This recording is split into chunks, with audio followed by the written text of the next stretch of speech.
ಸನತ್ ಕುಮಾರ ಹೇಳುತ್ತಾರೆ, ಓ ನಾರದರೆ, 1 ತಿಂಗಳ 2 ಹಂತಗಳಲ್ಲಿ ಏಕಾದಶಿಯಂದು 11ನೇ ದಿನ ಉಪವಾಸವು ಶ್ರೀಹರಿಯನ್ನು ಸಂತೋಷಪಡಿಸುತ್ತದೆ ಮತ್ತು ಎಲ್ಲಾ ಆಸೆಗಳನ್ನು ಪೂರೈಸುತ್ತದೆ. ಪ್ರತಿ ಹಂತದಲ್ಲಿ 11ನೇ ದಿನ ಒಬ್ಬರು ಊಟ ಮಾಡಬಾರದು. 11ನೇ ದಿನ ಊಟ ಮಾಡುವವರು ಗಂಭೀರ ಪಾಪಗಳನ್ನು ಮಾಡುತ್ತಾರೆ. ಬ್ರಾಹ್ಮಣನನ್ನು ಕೊಲ್ಲುವಂತಹ ಪಾಪಗಳಿಂದ ಮೋಕ್ಷ ಸಾಧ್ಯ. ಆದರೆ 11ನೇ ದಿನ ಊಟ ಮಾಡುವುದರಿಂದ ಉಂಟಾಗುವ ಪಾಪಗಳನ್ನು ತೊಡೆದು ಹಾಕಲು ಯಾವುದೇ ವಿಧಾನವಿಲ್ಲ. ಬ್ರಾಹ್ಮಣರು ಮೂಲಭೂತವಾಗಿ ಪ್ರತಿ ಹಂತದ 11ನೇ ದಿನ ಉಪವಾಸವನ್ನು ಮಾಡಬೇಕು. ಏಕಾದಶಿ ವ್ರತದ ಸಿದ್ಧತೆಗಳು 10ನೇ ದಿನದಿಂದ ಪ್ರಾರಂಭವಾಗುತ್ತವೆ. ಭಕ್ತನು ಬೆಳಿಗ್ಗೆ ಶ್ರೀಹರಿಯನ್ನು ಸರಿಯಾದ ಆಚರಣೆಗಳೊಂದಿಗೆ ಪೂಜಿಸಬೇಕು ಮತ್ತು ವಿಗ್ರಹದ ಸಮೀಪದಲ್ಲಿ ರಾತ್ರಿ ಕಳೆಯಬೇಕು. 11ನೇ ದಿನ ಬೆಳಿಗ್ಗೆ ಶ್ರೀಹರಿಯನ್ನು ಪೂಜಿಸಿ ಹಗಲಿನಲ್ಲಿ ಉಪವಾಸ ಮಾಡುವುದಾಗಿ ಪ್ರತಿಜ್ಞೆ ಮಾಡಿ ಭಗವಂತನನ್ನು ವಿಪತ್ತುಗಳಿಂದ ರಕ್ಷಿಸುವಂತೆ ಪ್ರಾರ್ಥಿಸಬೇಕು. ಭಕ್ತನು ರಾತ್ರಿಯಲ್ಲಿ ಭಕ್ತಿಗೀತೆಗಳನ್ನು ಹಾಡುತ್ತಾ, ಶಾಸ್ತ್ರಗಳನ್ನು ಪಠಿಸುತ್ತಾ ಮತ್ತು ಸಾಧ್ಯವಾದರೆ ನೃತ್ಯ ಮಾಡುತ್ತಾ ಕಳೆಯಬೇಕು. 12ನೇ ದಿನ ಬೆಳಿಗ್ಗೆ ಅವನು ಎಂದಿನಂತೆ ವಿಷ್ಣುವನ್ನು ಪೂಜಿಸಬೇಕು. ನಂತರ ಅವನು ಬ್ರಾಹ್ಮಣರಿಗೆ ಊಟ ಹಾಕಿ ತನ್ನ ಶಕ್ತಿಗೆ ತಕ್ಕಂತೆ ದಾನ ಮಾಡಬೇಕು. 5 ವಿಧದ ಯಾಗಗಳನ್ನು ಮಾಡಿ ಭಕ್ತನು ಕೊನೆಯದಾಗಿ ಉಪವಾಸವನ್ನು ಮುರಿಯಬೇಕು. ಉಪವಾಸದ ಸಮಯದಲ್ಲಿ ಭಕ್ತನು ದುಷ್ಟರನ್ನು ನೋಡಬಾರದು ಮತ್ತು ಬ್ರಾಹ್ಮಣರನ್ನು ವಿರೋಧಿಸುವಂತಹ ಜನರೊಂದಿಗೆ ಮಾತನಾಡುವುದನ್ನು ನಿಲ್ಲಿಸಬೇಕು. ಗಂಗೆಗಿಂತ ಪವಿತ್ರವಾದ ತೀರ್ಥಕ್ಷೇತ್ರ ಇನ್ನೊಂದಿಲ್ಲ. ತಾಯಿಗಿಂತ ಶ್ರೇಷ್ಠ ಗುರುವಿಲ್ಲ ಮತ್ತು ವಿಷ್ಣುವಿಗಿಂತ ಶ್ರೇಷ್ಠ ದೇವತೆ ಇಲ್ಲ. ಅದೇ ರೀತಿ ಏಕಾದಶಿ ವ್ರತಕ್ಕಿಂತ ಶ್ರೇಷ್ಠವಾದ ಉಪವಾಸ ಇನ್ನೊಂದಿಲ್ಲ. ಓ ನಾರದ, ನಾನು ಈಗ ಒಂದು ಹಳೆಯ ಕಥೆಯನ್ನು ಹೇಳುತ್ತಿದ್ದೇನೆ, ಅದನ್ನು ಎಚ್ಚರಿಕೆಯಿಂದ ಆಲಿಸಿ. ಪ್ರಾಚೀನ ಕಾಲದಲ್ಲಿ ನರ್ಮದಾ ನದಿಯ ದಡದಲ್ಲಿರುವ ದಟ್ಟವಾದ ಕಾಡಿನಲ್ಲಿ ಗಾಳವ ಎಂಬ ಮಹಾಋಷಿ ವಾಸಿಸುತ್ತಿದ್ದನು. ಅವರು ಬಹಳ ಶಾಂತಿ ಪ್ರಿಯರು ಮತ್ತು ಸತ್ಯವನ್ನು ಪಾಲಿಸುತ್ತಿದ್ದರು. ಅವರ ಆಶ್ರಮದ ಸುತ್ತಲಿನ ಕಾಡು ಸುಂದರ ಪ್ರಾಣಿಗಳು, ಯಕ್ಷರು, ಗಂಧರ್ವರು ಮತ್ತು ವಿದ್ಯಾಧರರಿಗೆ ಆಟದ ಮೈದಾನವಾಗಿತ್ತು. ಗಾಳವ ಋಷಿ ತಪಸ್ಸಿನಲ್ಲಿ ತೊಡಗಿಕೊಂಡು ತಮ್ಮ ಸಮಯವನ್ನು ಕಳೆದರು. ಹೀಗಾಗಿ ಅವರು ಅಲ್ಲಿ ದೀರ್ಘಕಾಲ ವಾಸಿಸುತ್ತಿದ್ದರು. ಅವರಿಗೆ ಭದ್ರಾಶೀಲನೆಂಬ ಹೆಸರಿನ ಅಷ್ಟೇ ಸದ್ಗುಣಶೀಲ ಮಗನಿದ್ದನು. ಅವನು ವಿಷ್ಣುವಿನ ಮಹಾನ್ ಭಕ್ತನಾಗಿದ್ದನು ಮತ್ತು ಅವನ ಹಿಂದಿನ ಜನ್ಮದ ಬಗ್ಗೆ ಎಲ್ಲವನ್ನೂ ತಿಳಿದಿದ್ದನು. ಬಾಲ್ಯದಲ್ಲಿ ಭದ್ರಾಶೀಲನು ತನ್ನ ಸ್ನೇಹಿತರೊಂದಿಗೆ ಆಟವಾಡುತ್ತಿದ್ದನು. ಆದರೆ ಅವನ ನಾಟಕಗಳು ಅವನ ಧಾರ್ಮಿಕ ಭಾವನೆಗಳನ್ನು ಪ್ರತಿಬಿಂಬಿಸುತ್ತಿದ್ದವು. ಅವನು ವಿಷ್ಣುವಿನ ಮಣ್ಣಿನ ವಿಗ್ರಹವನ್ನು ಮಾಡಿ ಅದನ್ನು ಪೂಜಿಸುತ್ತಿದ್ದನು. ಅವನು ತನ್ನ ಸ್ನೇಹಿತರಿಗೆ ಯಾವಾಗಲೂ ವಿಷ್ಣುವನ್ನು ಪೂಜಿಸಲು ಮತ್ತು ಪ್ರತಿ ತಿಂಗಳಿನ ಪ್ರತಿ ಹಂತದ 11ನೇ ದಿನದಂದು ಉಪವಾಸವನ್ನು ಆಚರಿಸಲು ಹೇಳುತ್ತಿದ್ದನು. ಅವನ ಸ್ನೇಹಿತರು ಸಹ ಅವನನ್ನು ಅನುಸರಿಸುತ್ತಿದ್ದರು. ಪೂಜೆಯ ಸಮಯದಲ್ಲಿ ಭದ್ರಾಶೀಲನು ಇಡೀ ಜಗತ್ತಿನ ಒಳಿತನ್ನು ಬಯಸುತ್ತಿದ್ದನು. ಅವನ ಚಟುವಟಿಕೆಗಳು ಗಾಳವ ಋಷಿಯನ್ನು ತುಂಬಾ ಸಂತೋಷಪಡಿಸುತ್ತಿದ್ದವು. ಗಾಳವ ಹೇಳುತ್ತಾನೆ, ಓ ಅದೃಷ್ಟವಂತನೇ, ನೀನು ನಿಜವಾಗಿಯೂ ಭದ್ರಾಶೀಲ. ಏಕೆಂದರೆ ಯೋಗಿಗಳು ಸಹ ನಿನ್ನಂತಹ ಸ್ವಭಾವವನ್ನು ಹೊಂದಿರುವುದು ಅಪರೂಪ.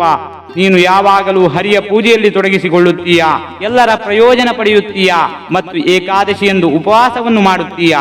ನೀನು ಯಾವಾಗಲೂ ನಿಷೇಧಿತ ಕೆಲಸಗಳಿಂದ ದೂರವಿರುತ್ತೀಯಾ. ನೀನು ಹೇಗೆ ಇಷ್ಟೊಂದು ಶಾಂತ ಮತ್ತು ಸಂಘರ್ಷರಹಿತ ಮನಸ್ಸನ್ನು ಪಡೆದುಕೊಂಡೆ? ನಿನ್ನಿಂದ ನನಗೆ ತುಂಬಾ ಸಂತೋಷವಾಗಿದೆ. ದಯವಿಟ್ಟು ನಿನ್ನ ಸಾಧನೆಗಳ ಬಗ್ಗೆ ನನಗೆ ಹೇಳು. ಆಗ ಭದ್ರಾಶೀಲ ಹೇಳುತ್ತಾನೆ, ಓ ತಂದೆಯೇ, ನನ್ನ ಹಿಂದಿನ ಜನ್ಮದ ನೆನಪುಗಳು ನನಗಿವೆ. ನನ್ನ ಹಿಂದಿನ ಜನ್ಮದಲ್ಲಿ ಯಮನು ನನಗೆ ಧರ್ಮದ ಬಗ್ಗೆ ಬೋಧಿಸಿದ್ದನು. ಈ ಮಾತುಗಳು ಗಾಳವನನ್ನು ಆಶ್ಚರ್ಯಚಕಿತಗೊಳಿಸಿದವು. ಅವನು ಹೇಳುತ್ತಾನೆ, ಓ ಅದೃಷ್ಟಶಾಲಿಯೇ, ನಿನ್ನ ಹಿಂದಿನ ಜನ್ಮದಲ್ಲಿ ನೀನು ಯಾರಾಗಿದ್ದೀಯಾ? ಯಮರಾಜನು ನಿನಗೆ ಏನು ಹೇಳಿದನು? ಭದ್ರಾಶೀಲ ಹೇಳುತ್ತಾನೆ, ಓ ಮಹಾಋಷಿಯೇ, ನಾನು ಸೋಮವಂಶದ ರಾಜನಾಗಿದ್ದೆ. ಧರ್ಮಕೀರ್ತಿ ಮತ್ತು ದತ್ತಾತ್ರೇಯರಿಂದ ನಾನು ಜ್ಞಾನವನ್ನು ಪಡೆದಿದ್ದೆ. ನಾನು 1000 ವರ್ಷಗಳ ಕಾಲ ನಿರಂತರವಾಗಿ ಆಳಿದೆ. ಆ ಅವಧಿಯಲ್ಲಿ ನಾನು ವಿವಿಧ ಧಾರ್ಮಿಕ ಮತ್ತು ಅಧರ್ಮೀಯ ಕಾರ್ಯಗಳನ್ನು ಮಾಡಿದೆ. ವಂಚಕರ ಸಹವಾಸದಲ್ಲಿ ನಾನು ಕೂಡ ವಂಚಕನಾದೆ. ರಾಜತಾಂತ್ರಿಕವಾಗಿ ಕೆಲಸ ಮಾಡುತ್ತಾ ನಾನು ಯಜ್ಞಗಳನ್ನು ನಾಶ ಮಾಡಿದೆ. ನನ್ನ ಪ್ರಜೆಗಳು ಸಹ ನನ್ನನ್ನು ಹಿಂಬಾಲಿಸಿದರು ಮತ್ತು ಅಧರ್ಮೀಯವಾಗಿ ವರ್ತಿಸಲು ಪ್ರಾರಂಭಿಸಿದರು. ಅವರ ದುಷ್ಟ ಕಾರ್ಯಗಳಲ್ಲಿ 6ನೇ 1 ಭಾಗವನ್ನು ನಾನು ಪಡೆದುಕೊಂಡೆ. ಒಂದು ದಿನ ನಾನು ಕಾಡಿಗೆ ಬೇಟೆಯಾಡಲು ಹೋದೆ. ಅಲ್ಲಿ ನಾನು ಅನೇಕ ಪ್ರಾಣಿಗಳನ್ನು ಕೊಂದೆ. ಸ್ವಲ್ಪ ಸಮಯದ ನಂತರ ಬಾಯಾರಿಕೆ ಮತ್ತು ಹಸಿವಿನಿಂದ ಗೊಂದಲಕ್ಕೊಳಗಾದ ನಾನು ನರ್ಮದಾ ನದಿಯ ದಡವನ್ನು ತಲುಪಿದೆ.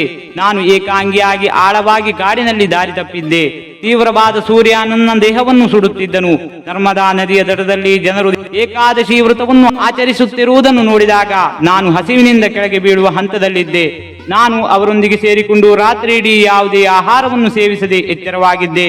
ಆದರೆ ನಾನು ಹಸಿವು ಮತ್ತು ಶ್ರಮವನ್ನು ಸಹಿಸಲಾರದೆ ಸತ್ತೆ. ಉಗ್ರವಾಗಿ ಕಾಣುವ ಯಮದೂತರು ನನ್ನನ್ನು ಯಮರಾಜನ ಬಳಿಗೆ ಕರೆದೊಯ್ದರು. ಯಮರಾಜನು ಚಿತ್ರಗುಪ್ತನನ್ನು ನನ್ನ ಜೀವನದ ಖಾತೆಯನ್ನು ತೆರೆಯಲು ಕೇಳಿದನು. ಚಿತ್ರಗುಪ್ತನು ಒಂದು ಕ್ಷಣ ಯೋಚಿಸಿ ಹೇಳಿದನು, ಓ ಯಮರಾಜ, ಈ ವ್ಯಕ್ತಿಯು ಪಾಪಿ ಎಂಬುದು ನಿಜ. ಆದರೆ ಈಗ ಅವನು ಏಕಾದಶಿಯಂದು ಉಪವಾಸ ಮಾಡಿರುವುದರಿಂದ ಮತ್ತು ಧರ್ಮನಿಷ್ಠ ಭಕ್ತರೊಂದಿಗೆ ರಾತ್ರಿ ಕಳೆದಿರುವುದರಿಂದ ತನ್ನ ಪಾಪಗಳಿಂದ ಮುಕ್ತನಾಗಿದ್ದಾನೆ. ಈ ಮಾತುಗಳನ್ನು ಕೇಳಿದ ಯಮರಾಜನು ನನ್ನನ್ನು ಸ್ವಾಗತಿಸಿ ಭಕ್ತಿಯಿಂದ ಪೂಜಿಸಿದನು. ನಂತರ ಅವನು ತನ್ನ ಸೇವಕರನ್ನು ಕರೆಸಿದನು. ಯಮರಾಜನು ಹೇಳುತ್ತಾನೆ, ಓ ಸೇವಕರೇ, ನನ್ನ ಮಾತನ್ನು ಕೇಳಿ. ನಾನು ನಿಮಗೆ ಆಸಕ್ತಿಯಿಂದ ಒಂದು ಮಾತನ್ನು ಹೇಳುತ್ತಿದ್ದೇನೆ. ಧಾರ್ಮಿಕ ಕಾರ್ಯದಲ್ಲಿ ತೊಡಗಿರುವ ಯಾರನ್ನೂ ಭವಿಷ್ಯದಲ್ಲಿ ನನ್ನ ಬಳಿಗೆ ಕರೆತರಬೇಡಿ. ಯಾವಾಗಲೂ ಶ್ರೀಹರಿ ಹೆಸರನ್ನು ಪಠಿಸುವವರಿಂದ ದೂರವಿರಿ. ಅವರನ್ನು ದೂರದಿಂದಲೇ ಸ್ವಾಗತಿಸಿ. ಇದು ನನ್ನ ಆದೇಶ ಮತ್ತು ನಿಮ್ಮೆಲ್ಲರಿಗೂ ಬೋಧನೆ. ತಮ್ಮ ಗುರುಗಳ ಸೇವೆ ಮಾಡುವ, ತಮ್ಮ ಧರ್ಮವನ್ನು ಪ್ರೀತಿಸುವ, ಅಸಹಾಯಕರಾಗಿರುವ ಧರ್ಮನಿಷ್ಠರ ಸೇವೆ ಮಾಡುವ ಮತ್ತು ನಿಜವಾಗಿಯೂ ಅರ್ಹರಾಗಿರುವ ಎಲ್ಲರನ್ನೂ ದೂರವಿಡಿ. ತಮ್ಮ ತಾಯಿಯನ್ನು ನಿಂದಿಸುವ, ಜಗತ್ತನ್ನು ದ್ವೇಷಿಸುವ, ದೇವಾಲಯಗಳ ಸಂಪತ್ತನ್ನು ಕದಿಯುವ, ಕೊಲೆಗಾರರಾದ, ಏಕಾದಶಿಯೆಂದು ಉಪವಾಸ ಮಾಡದ, ಮುಂಗೋಪದ, ನನ್ನನ್ನು ಟೀಕಿಸುವ ಮತ್ತು ಇತರರೊಂದಿಗೆ ದ್ವೇಷವನ್ನು ಬೆಳೆಸುವ ಎಲ್ಲಾ ಜನರನ್ನು ಕರೆತನ್ನಿ. ಯಮರಾಜನ ಅಂತಹ ಮಾತನ್ನು ಕೇಳಿ ನನ್ನೊಳಗೆ ತಪಸ್ಸಿನ ಬೆಂಕಿ ಉರಿಯಲು ಪ್ರಾರಂಭಿಸಿತು. ಈ ಬೆಂಕಿ ಹೆಚ್ಚು ತೀವ್ರವಾಯಿತು. ನನ್ನ ಪಾಪಗಳು ಹೆಚ್ಚು ನಾಶವಾದವು. ನಾನು ಶ್ರೀಹರಿಯ ರೂಪವನ್ನು ಪಡೆದುಕೊಂಡೆ. ಯಮರಾಜನು ಸಹ ನನ್ನನ್ನು ಗೌರವದಿಂದ ಸ್ವಾಗತಿಸಿದನು. ಅವನ ಕ್ರಿಯೆಯು ಯಮದೂತರನ್ನು ಸಹ ಆಶ್ಚರ್ಯಗೊಳಿಸಿತು. ನನ್ನನ್ನು ಪೂಜಿಸಿದ ಯಮರಾಜನು ನನ್ನನ್ನು ದೈವಿಕ ವಿಮಾನದಲ್ಲಿ ವಿಷ್ಣುವಿನ ವಾಸಸ್ಥಾನಕ್ಕೆ ಕಳುಹಿಸಿದನು.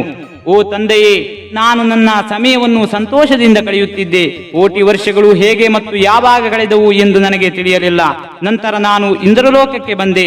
ಅಲ್ಲಿ ನಾನು ದೇವತೆಗಳೊಂದಿಗೆ ಹಲವು ಕಲ್ಪಗಳ ಕಾಲ ಇದ್ದೆ. ಅಂತಹ ಮಹಾನ್ ಅನುಭವದ ನಂತರ ನಾನು ಭೂಮಿಗೆ ಬಂದಿದ್ದೇನೆ.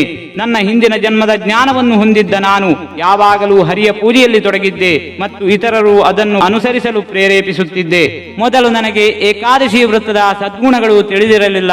ಆದರೆ ಈಗ ನನ್ನ ಹಿಂದಿನ ಜನ್ಮಗಳ ಜ್ಞಾನದಿಂದಾಗಿ ನನಗೆ ಅದರ ಬಗ್ಗೆ ತಿಳಿದು ಬಂದಿದೆ. ನಾನು ಯಾವುದೇ ಆಸೆಯಿಲ್ಲದೆ ನಾನು ನಿಜವಾಗಿಯೂ ಉಪವಾಸವನ್ನು ಆಚರಿಸುತ್ತಿದ್ದೇನೆ ಮತ್ತು ಪ್ರತಿಯಾಗಿ ಇಷ್ಟೊಂದನ್ನು ಪಡೆದಿದ್ದೇನೆ ಎಂದು ತಿಳಿಯದೆ ಅದನ್ನು ಆಚರಿಸಿದೆ. ಆದ್ದರಿಂದ ಒಬ್ಬ ವ್ಯಕ್ತಿಯು ಏಕಾದಶಿ ವ್ರತವನ್ನು ಸ್ವಲ್ಪ ಆಸೆಯಿಂದ ಆಚರಿಸಿದರೆ ಎಷ್ಟು ಸಿಗುತ್ತದೆ ಎಂದು ನಾನು ಹೇಳಲಾರೆ. ಶ್ರೀಹರಿಯನ್ನು ಭಕ್ತಿಯಿಂದ ಪೂಜಿಸುವ ಮತ್ತು ಏಕಾದಶಿ ವ್ರತವನ್ನು ಆಚರಿಸುವವರು ವಿಷ್ಣು ಪರಮಾತ್ಮನ ಪರಮವಾಸ ಸ್ಥಾನವನ್ನು ಪಡೆಯುತ್ತಾರೆ.